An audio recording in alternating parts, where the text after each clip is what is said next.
আসসালামু আলাইকুম এভরিওয়ান। আজকে সিদ্ধ ডিমের ম্যানেজ করে দেখাচ্ছি, যেটা খুবই পপুলার বর্তমান সময়ে। তার জন্য প্রথমে এখানে আমি ডিম নিয়েছি, 2টা সিদ্ধ ডিম। লবণ দিয়ে দিচ্ছি পরিমাণ মতো, চিনি দিয়ে দিচ্ছি পরিমাণ মতো, গুঁড়ো দুধ দিয়ে দিচ্ছি 2 টেবিল চামচ, অর্ধেকটা লেবু দিয়ে দিচ্ছি, তারপর দিয়ে দিচ্ছি 1/2 চা চামচ ভিনেগার, আর কন্ডেন্স মিল্ক দিয়ে দিচ্ছি আমি এখানে 1 চা চামচের মতো, তেল দিয়েছি 1 চা চামচ, আর 1/2 চা চামচ দিয়েছি গোলমরিচ গুঁড়া দিয়ে একসাথে ভালোভাবে ব্লেন্ড করে নিচ্ছি। ব্লেন্ড করলেই কিন্তু হয়ে গেছে মায়োনেজ।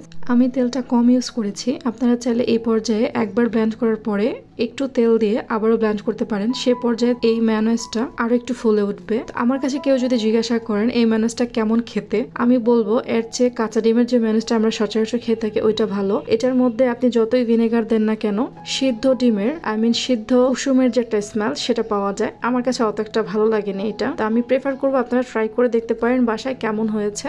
যদি ভিডিওটা ভালো লাগে লাইক কমেন্ট শেয়ার করতে ভুলবেন না। আগামী কোনো ভিডিওতে দেখাবো ইনশাল্লাহ। আল্লাহ হাফেজ।